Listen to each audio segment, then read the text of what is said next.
सभी श्राद्ध के किस प्रकार श्राद्ध करनी चाहिए, श्राद्ध के विषय में हम सभी श्रवण करेंगे। बोले विष्णु पद भगवान की जय।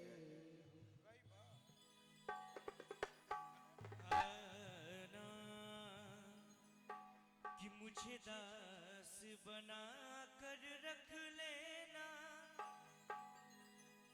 मुझे दास बना कर रख लेना, भगवान तो अपने चरणों में।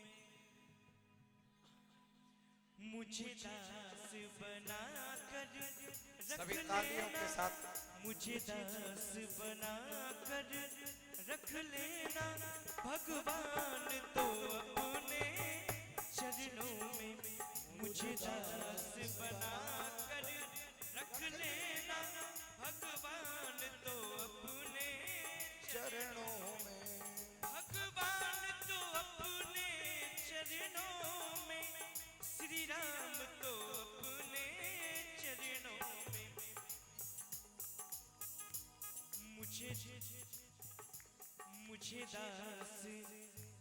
मुझे दास बना कर रख लेना, मुझे दास बना कर रख लेना, भगवान तो अपने चरणों में। मुझे दास बना कर रख लेना, भगवान तो अपने चरणों में।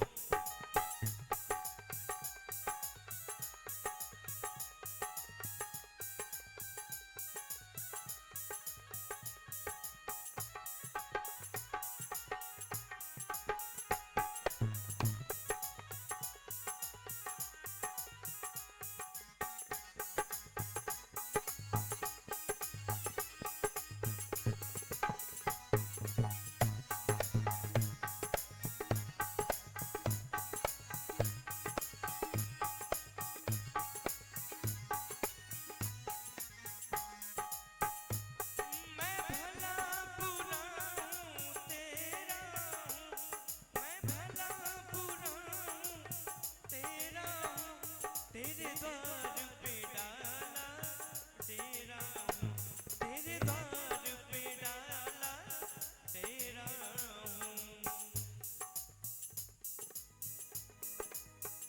जितने भी लोग यहाँ बैठे हुए हैं, हम चाहेंगे कि ताली बजाकर विष्णु भगवान के चरणों में समर्पित करें।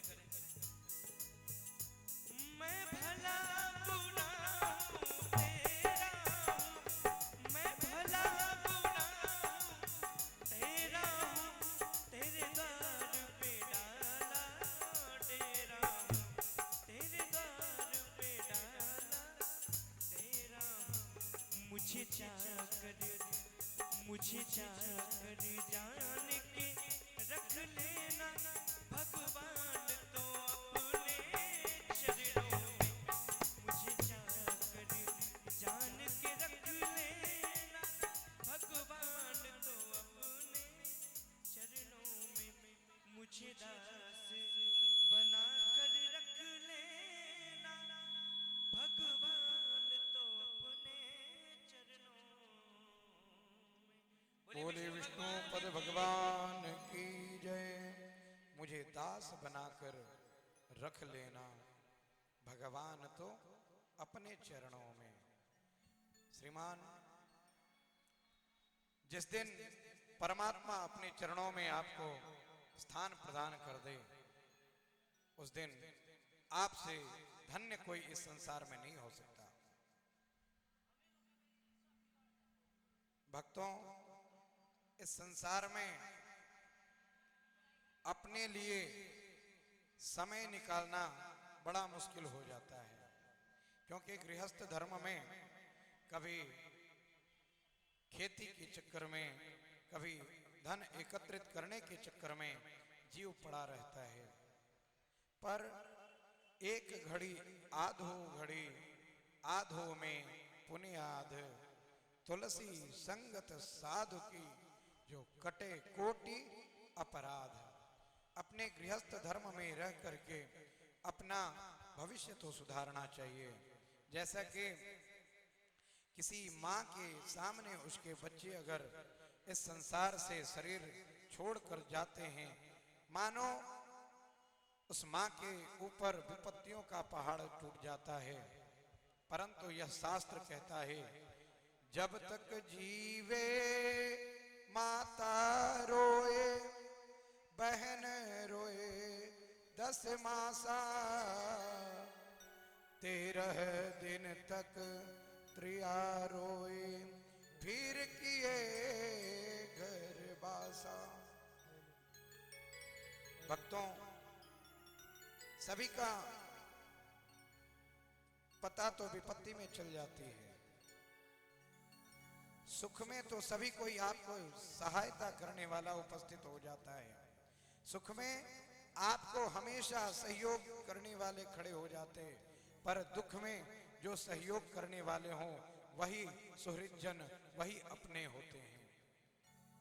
आप धन्य हैं, क्योंकि यह ईश्वर अंश जीव अविनाशी, जिस परम पिता परमेश्वर का यह अंश मानव रूपी तन जो हमने प्राप्त किया है, आज उस ऋण से उऋण होने के लिए आप सभी यहाँ निरंतर आज 12वें दिन का श्राद्ध, जो 17 दिन के श्राद्ध कर रहे थे, आज भीम गया गौ प्रचार गदालोल नामक तीर्थ स्थान में उन्होंने पिंड प्रदान करी। धन्य है उनके माता पिता, जिन्होंने यह गया ऐसे पुण्यतमा भूमि में आकर के गया श्राद्ध कर रहे हैं।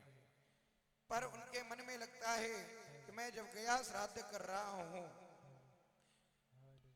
किसी का जन्मदिन आ गया, कभी इस वर्ष तो आपने देखा चंद्र ग्रहण भी लगे थे, आने वाले समय में अधिक मास का भी आगमन है। इन विचारों को अपने हृदय में बांध करके लोग रहते हैं। कोई श्राद्ध कर रहे हैं, कोई घर से चल तो दिए, और जब यहाँ आए तो मानो उनका जन्म दिवस है या फिर कोई ऐसे शुभ अवसर है, तो लोग सोचते हैं कि मैं क्या गया श्राद्ध करूं या ना करूं। मकर संक्रांति है, लोग सोचते हैं मैं करूं या ना करूं। नहीं भैया, यह तो वायु पुराण कहता है कि अगर आपके जन्मदिन हो तो भी आप पितरों के कार्य को करना कभी नहीं भूलो। अधिक मास हो उसमें भी आप कर सकते हैं, उसमें भी आप पितरों के निमित्त पिंड प्रदान कर सकते हैं। ऐसा नहीं कि जब कोई पितृ पक्ष का ऐसा शुभ अवसर आए तभी हम गया श्राद्ध कर सकते हैं। नहीं, गयायाम पिंडदाना च सर्वकालेषु कारयेत।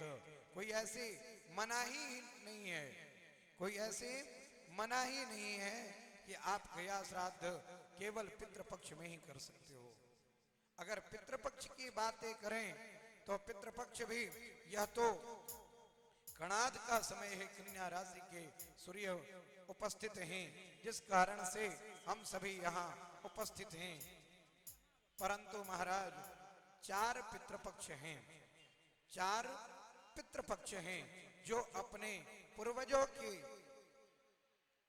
सदगति की अभिलाषा से भगवान श्रीमन नारायण के चरणारविंद प्राप्ति कराने की अभिलाषा से, जो पुत्र पुम नाम के नरक से अपने पिता को भगवान के चरणारविंद में स्थान प्रदान करना चाहता है महाराज, वह निसंदेह आकर के इस गया जी में वो अपने पूर्वजों के निमित्त पिंड प्रदान कर सकता है।